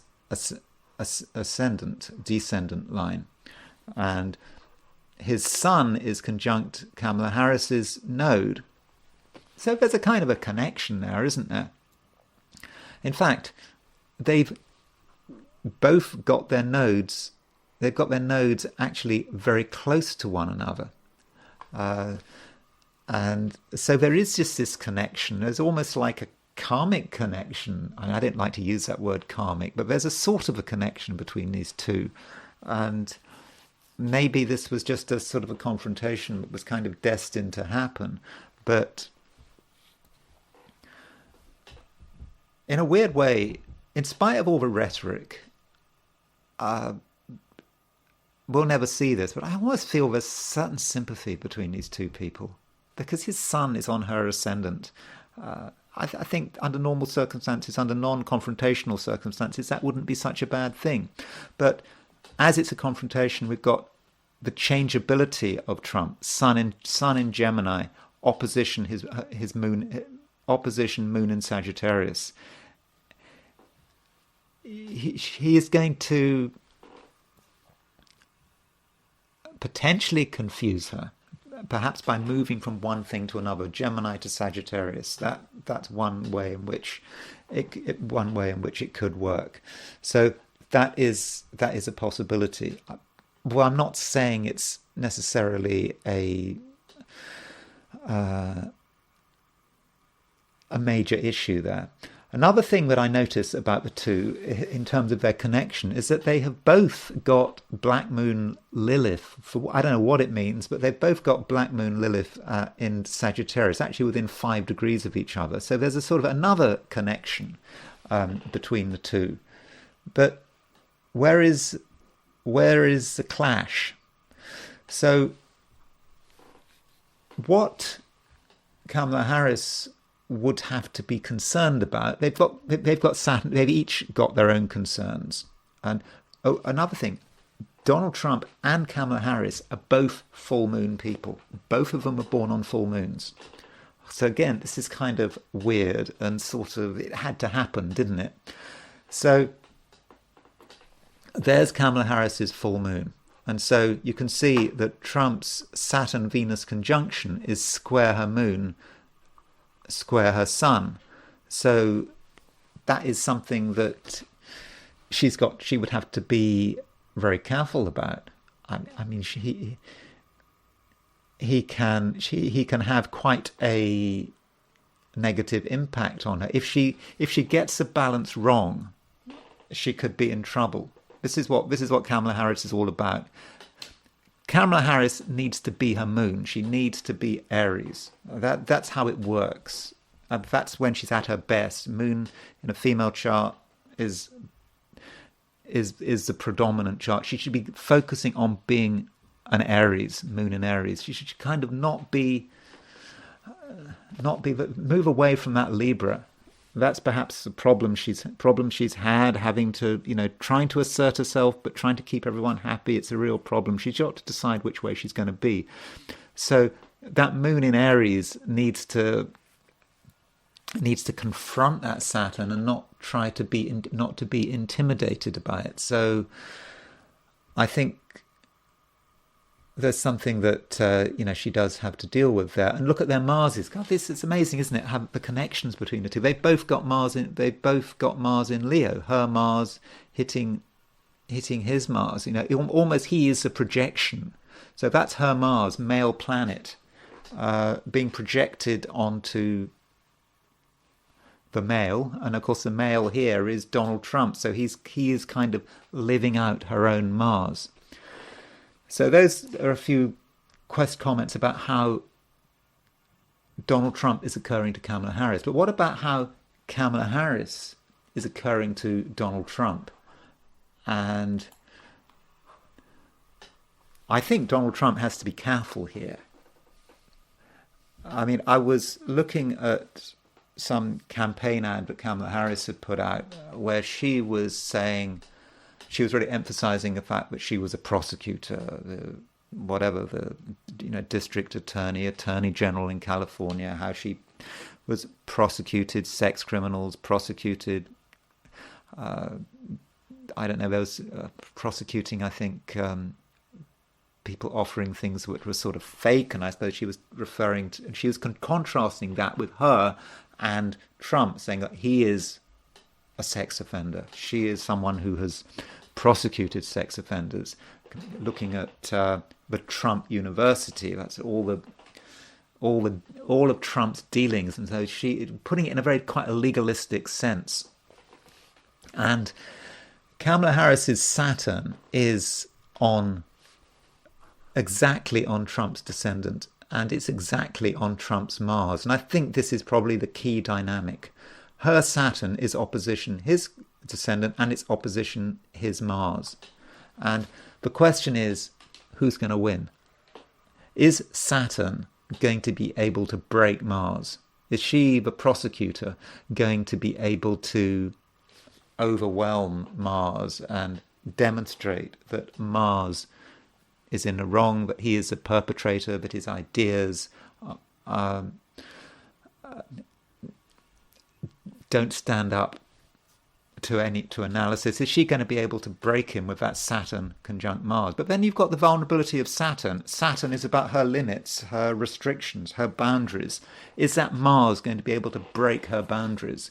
And so that is what it's all going to be about, that Saturn-Mars opposition. And I think that's kind of going to decide, perhaps, how the debate is going to work. Also interesting that her Jupiter on Algol is on his midheaven. I don't know about that.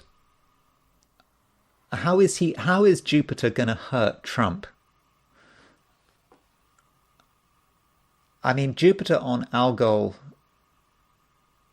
may actually benefit him. I need to think about this, but that Jupiter may be just about something the way she behaves, something about the way she maybe exaggerated gestures, the way she does something that could actually boost him. So she needs to be careful about how she's going to actually use that Jupiter, because it could actually turn out to be a bit of a problem for her. But overall, in terms of the key piece of synastry between Trump and Kamala, I think it's that her Saturn opposition his Mars. I think it's critical. Anyway, that's all I'm going to say about American politics for today. I hope you found that of some interest. If you enjoyed this video, I'd be very grateful if you were to like it. If you're not subscribed. I'd be super grateful if you were to subscribe. And if you want to buy me a coffee, there is a link in the description. So thanks very much for watching, and I'll talk to you again tomorrow.